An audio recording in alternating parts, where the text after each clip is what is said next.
네, 오늘 4월 20일 출애굽기 9장 1절부터 12절의 말씀 묵상하도록 하겠습니다.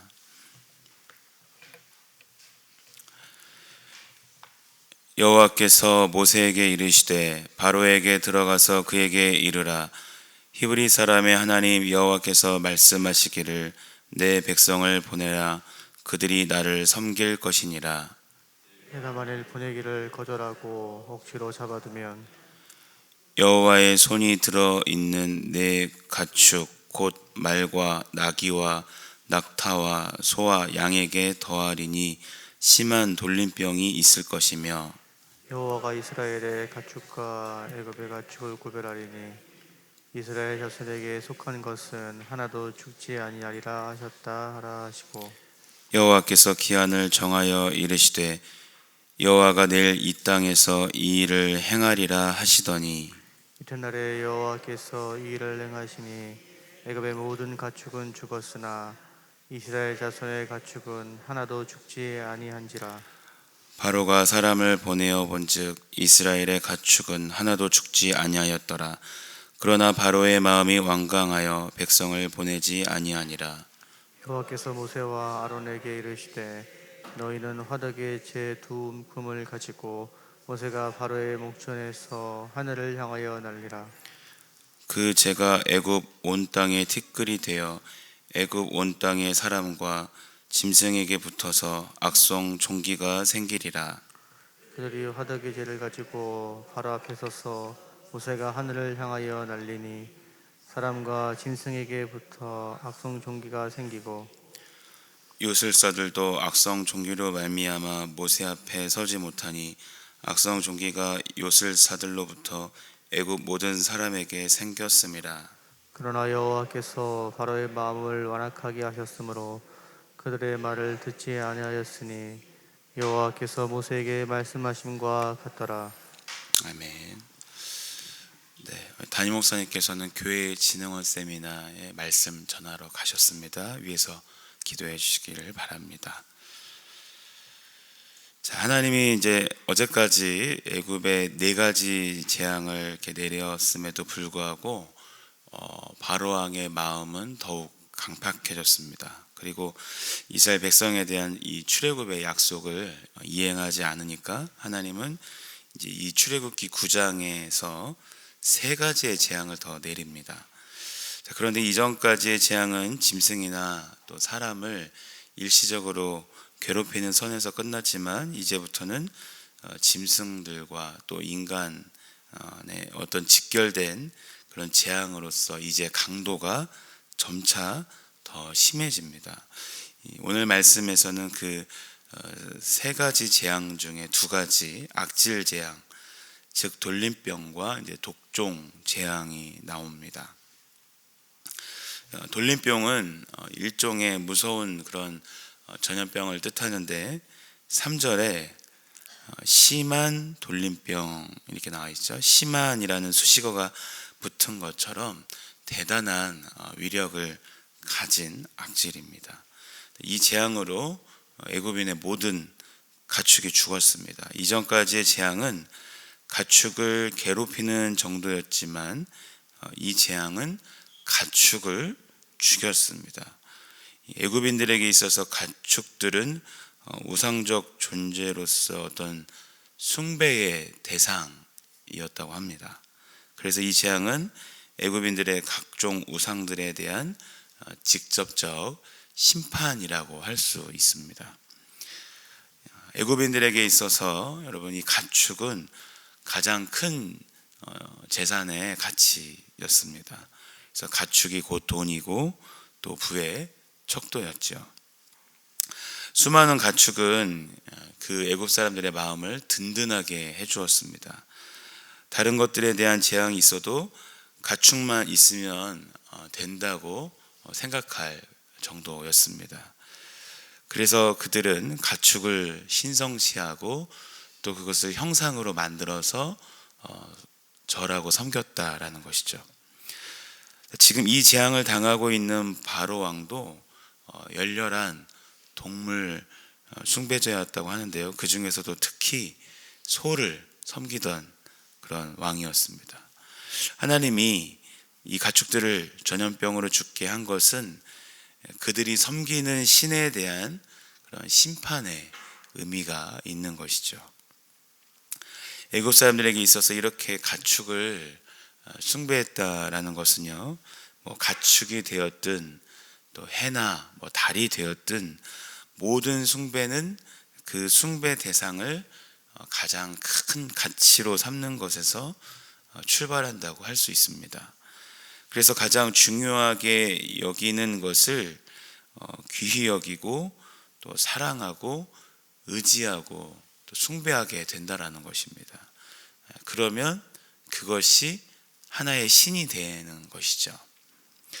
오늘 우리에게 보이지 않는 영적인 우상적인 존재들도 마찬가지입니다. 하나님과 또 하나님의 말씀과 하나님의 사역보다 내가 더 귀히 여기고 더 사랑하고 더 의지하면 그것이 우상적 존재가 되는 것입니다. 그것이 돈이 되었든 명예이든 세상이 주는 평안함이든 건강에 대한 집착이든 아니면 우리가 소중하게 생각하는 어떤 자식이라든지 무엇이든지 간에 하나님보다 더 소중히 여기고 그것을 받들게 되면 우상이 될 수 있다라는 것입니다. 그렇기에 오늘 우리도 이 말씀을 보면서 우리가 경각심을 가져야 할 것은요, 하나님 외에 그 어떤 것에도 우리의 마음을 빼앗기지 말아야 한다라는 것입니다. 오늘 저와 여러분의 마음이 혹시 빼앗겨 있는 것은 무엇입니까? 인생의 성공일까요? 아니면 어떤 돈입니까? 아니면 세상이 주는 그런 평안함입니까? 어떤 분들을 보니까 하나님 앞에 예배하러 이 예배당에 와 앉아 있는데도 휴대폰으로 주식 검색하고 그러고 있더라고요. 하나님 앞에 경건하게 예배하러 나왔는데도 내 주식이 떨어졌나 올랐나 그거에 집중하고 있더란 말입니다. 사랑하는 여러분, 오늘 내가 마음을 빼앗겨 있는 것과 하나님을 절대로 겸하여서 섬길 수 없습니다. 그 어떤 것도 하나님과 또 하나님의 말씀의 권위를 갖게 하지 말아야 한다는 것입니다. 출애굽 때나 오늘을 사는 우리나 마찬가지로 여전히 우리의 마음을 빼앗게 하는 그 무엇이 우리 가장 가까운 데에 있습니다. 부디 사랑하는 여러분과 제가 우리의 마음을 빼앗게 하는 그 무엇, 그 우상을 다 내려놓고 하나님만을 뜨겁게 사랑하는 인생 되시기를 축원합니다. 6절로 7절에 보니까 하나님께서 이제 애굽의 모든 가축은 죽게 하셨지만 이스라엘 자손의 가축은 구별하여서 하나도 죽게 하지 않으셨습니다. 그 이유는 이 재앙이 우연이 아니라 하나님께서 내리신 것을 확인시키기 위해서였습니다. 또 다른 이유는 이스라엘 백성의 가축은 하나님의 소유이기 때문입니다. 이스라엘 백성은 하나님의 소유입니다. 하나님이 이스라엘 백성들을 선택했고 또 그들은 하나님을 섬길 자들이고 하나님의 영광을 나타낼 제사장적 민족이었다는 것입니다. 그러기에 그들을 구별하여 인도해 내려는 것이고 하나님은 또 그들을 지키시고 보호하려는 것입니다. 마찬가지로 이스라엘 백성이 가지고 있는 가축들도 하나님의 소유이고 또 하나님께 제물로 바쳐질 그런 재산들이었습니다. 나중에 출애굽하여서 이스라엘 백성들이 하나님을 예배하고자 할 때 쓰여지기도 할 제물, 그런 가축들이었다라는 것이죠. 그러므로 그 가축들도 구별하려는 의도가 이 재앙의 메시지에 숨겨 있다라는 것입니다. 그래서 후에 이스라엘 백성이 애굽에서 나올 때 바로 왕은 이스라엘 백성들 너네들은 나가더라도 그 가축들, 재물들은 놔두고 가라, 이렇게 포기하라고 하지요. 자, 근데 하나님이 우리의 어떤 죄대로 심판하지 않고 모든 재앙에서 막아주시는 것은 우리가 하나님 나라와 제사장, 곧 하나님의 소유이기 때문입니다. 베드로전서 2장 9절에 그러나 너희는 택하신 족속이요 왕같은 제사장들이요 거룩한 나라요 그의 소유가 된 백성이니 이는 너희를 어두운 데서 불러내어 그의 기이한 빛에 들어가게 하신 이의 아름다운 덕을 선포하게 하려 하심이라 했습니다. 그리고 우리의 모든 영역 안에 있는 소유를 지켜주심도 하나님이 영광을 받으시기 위해서입니다. 자, 그렇기 때문에 여러분, 오늘 우리의 자신과 또 우리가 갖고 있는 우리의 소유도 하나님께서 특별히 구별해 주신 줄 믿습니다. 그러니 우리 자신의 생명도 또 우리가 가지고 있는 그 소유도 모두 다 하나님의 소유이고 나는 단지 하나님의 것을 관리하는 청지기임을 여러분 깨달으시고 하나님이 언제든 하나님의 것을 달라 하실 때 하나님께 우리의 모든 것을 다 드릴 수 있는 그런 믿음이 있어야 할 줄로 믿습니다. 하나님은 사람들에게 자신이 일하시는 원리를 알게 하기 위해서 어떤 일을 행하실 때 일정한 질서를 갖고 행하십니다. 재앙을 이렇게 내리는 것에서도 마찬가지입니다. 출애굽기의 10가지의 재앙도 일정한 형태를 띠고 있습니다. 첫 번째 피, 그죠? 개구리, 이, 파리, 돌림병, 종기, 내일부터 우박, 메뚜기, 흑암, 또 장자를 치는 그런 재앙, 그렇게 10가지 있는데 그런데 이 재앙이 3, 6, 9 이렇게 형태로 발전합니다. 그래서 첫 번째, 두 번째는 물과 거기에서 출발하는 재앙, 그리고 세 번째부터 다섯 번째는 땅과 거기서 출발하는 재앙, 그리고 여섯 번째부터 여덟 번째는 하늘과 또 거기서 출발하는 재앙이다라는 거예요. 그리고 이런 국면으로 전환될 때는 경고가 없이 임하더라는 것입니다. 자, 그리고 다섯 번째까지는 하나님이 그 다른 생물을 이용하되 그것이 사람에게는 직접적으로 고통을 주지는 않았습니다. 그런데 이제 여섯 번째로 접어들면서 사람의 몸에 독종으로 직접적으로 고통을 줍니다. 또한 다섯 번째까지는 이 요술사들이 따라하거나 아니면 그걸 따라하지 못하더라도 그들에게 직접적 굴복을 시키지는 않았으나 이번에는 그들에게도 이 악성 종기, 독종, 이것을 발하게 합니다.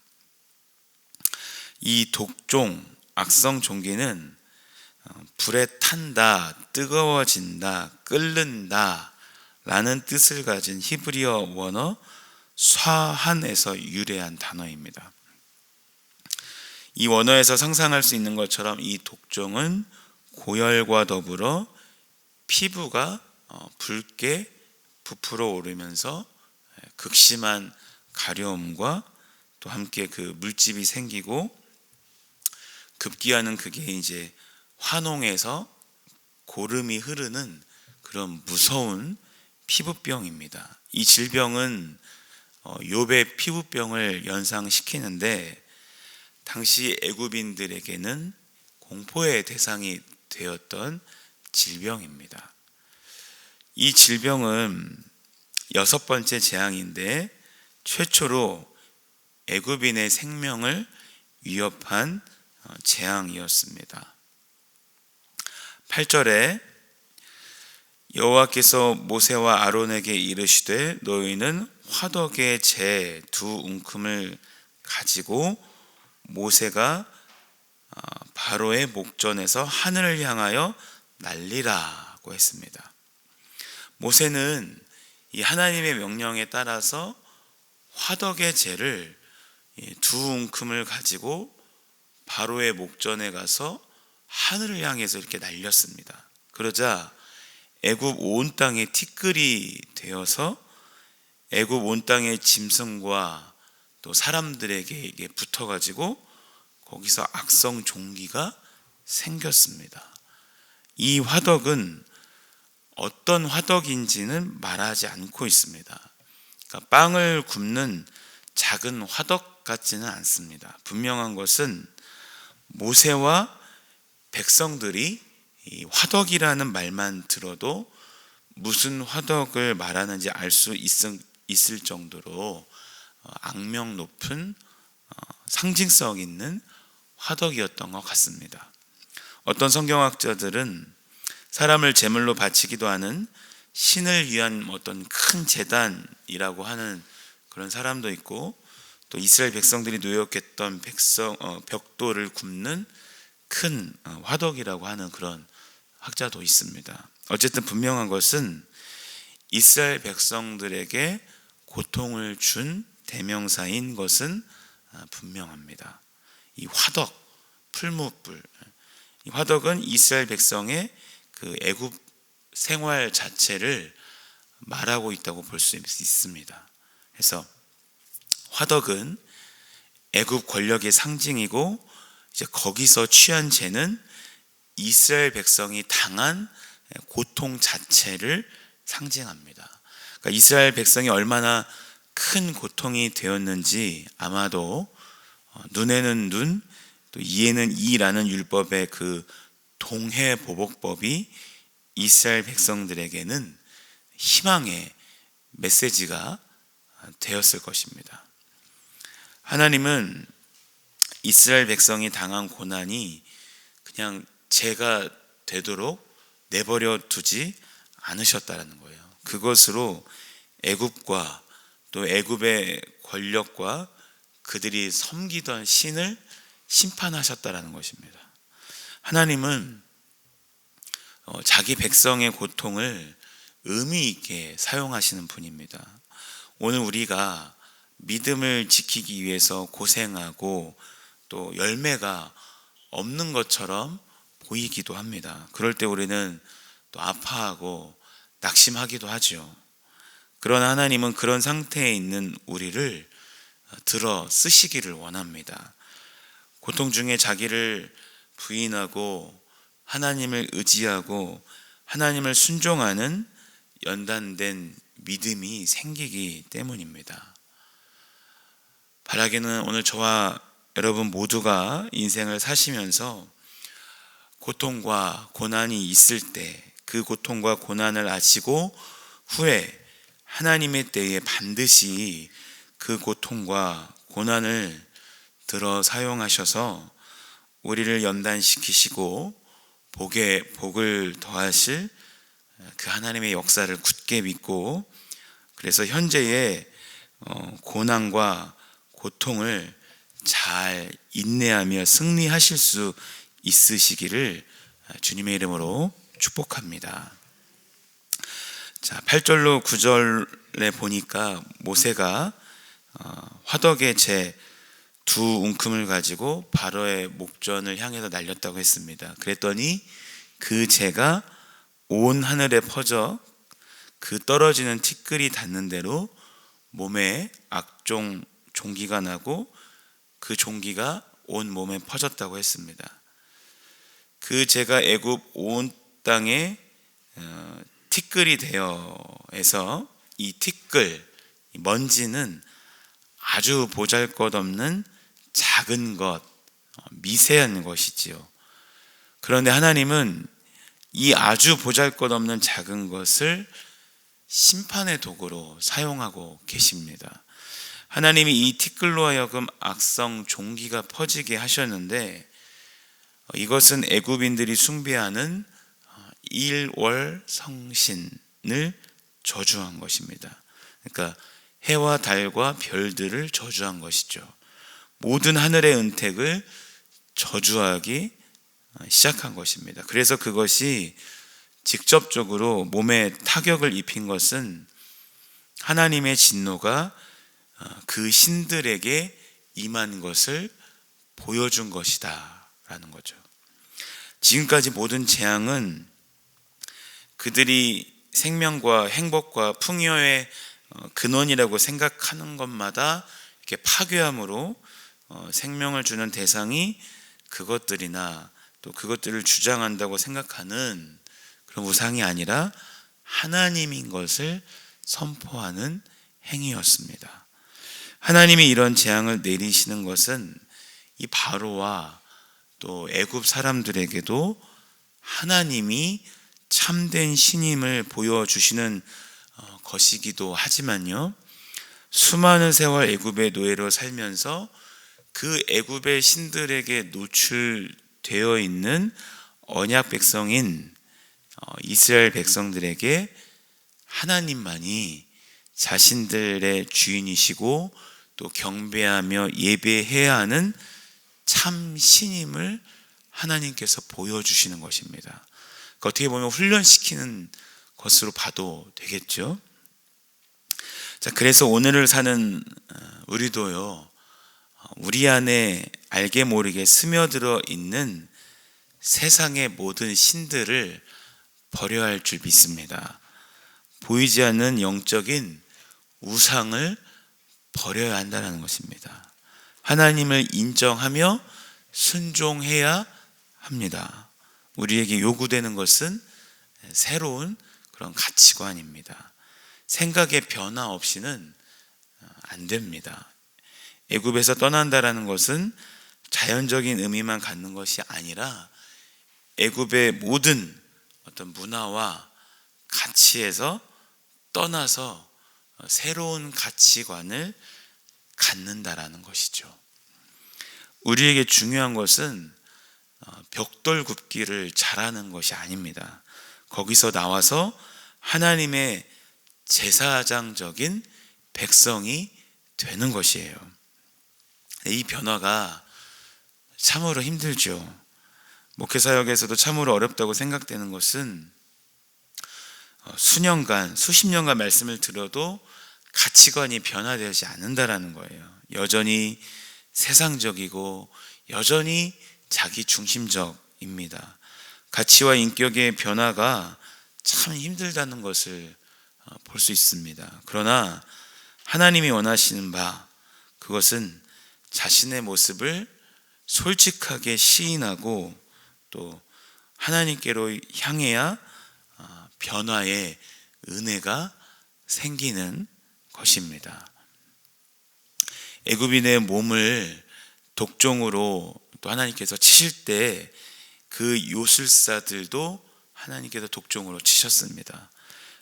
그들이 종기로 인해 큰 고통을 느끼며 이 모세 앞으로 나아오지 못했습니다.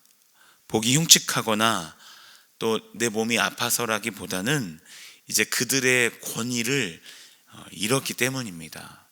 당시 요술사들은 미래의 일을 알아서 가르쳐 주거나 능력을 행하여 또 사람의 병을 고쳐 주었습니다. 그런데 이제 모세와 대항하다가 점점 따라할 수 없게 되었고, 이번에는 자신들에게까지 그 재앙을 당하였기 때문에 요술사로서의 권위가 없어진 것입니다. 그래서 이제 더 이상 모세 앞에 설 수 없었던 것이죠. 이것은 하나님께서 사탄의 세력을 실제적으로 무력화시킨 것이다 볼 수 있습니다. 사탄의 세력과 어떤 활동의 표징은 몸에 병이 들게 하고 귀신이 들리게 하는 것입니다. 사탄은 하나님의 사역이 나타날 때 자기들의 위치가 어떻게 될 것을 알고 발악합니다. 예수님 당시에도 예수님은 병을 고치고 귀신을 쫓아내므로 하나님의 나라가 도래했다는 사실을 알게 했습니다. 오늘 우리의 영을 병들게 하고 최후까지 멸망의 지옥으로 이끌고 가려고 발악하는 사탄의 세력을 오직 예수 그리스도의 능력으로만 이겨낼 줄로 믿습니다. 오늘 우리 안에 병들게 하고 넘어지게 하고 자꾸 멸망적인 생각으로 빠져들게 하는 사탄의 괴계를 예수 십자가 보혈의 공로를 의지하며 이미 주님이 십자가 위에서 승리하셨으니 이제 그것을 믿고 의지하며 나아가는 자에겐 영적 전쟁에서 승리할 수 있음을 여러분 분명히 신뢰하시기를 바랍니다. 오늘 말씀에서 하나님은 오직 여호와 하나님만이 참신이심을 보여주셨고 바로 왕에게도 하나님을 인정할 수 있는 그런 시간을 주셨음에도 불구하고 교만하게 행동하는 그런 모습을 볼 수 있습니다. 하나님의 말씀을 두려워하여 하나님 외에 다른 것, 우상을 섬기지 않고 오직 하나님만 섬길 때만이 멸망하지 않고 하나님이 예비하신 은혜를 받을 수 있음을 오늘 우리가 이 말씀을 통해서 분명히 깨닫고 또 이 하루도 여러분 하나님의 이 말씀에 귀 기울이고 오직 하나님만 나와 내 가족이 섬겨야 할 유일한 참 신임을 여러분 고백하시면서 담대하게 이 거친 세상의 유혹을 또 이겨내며 승리하시는 그런 하나님의 언약의 백성들 되시기를 주님의 이름으로 축원드립니다.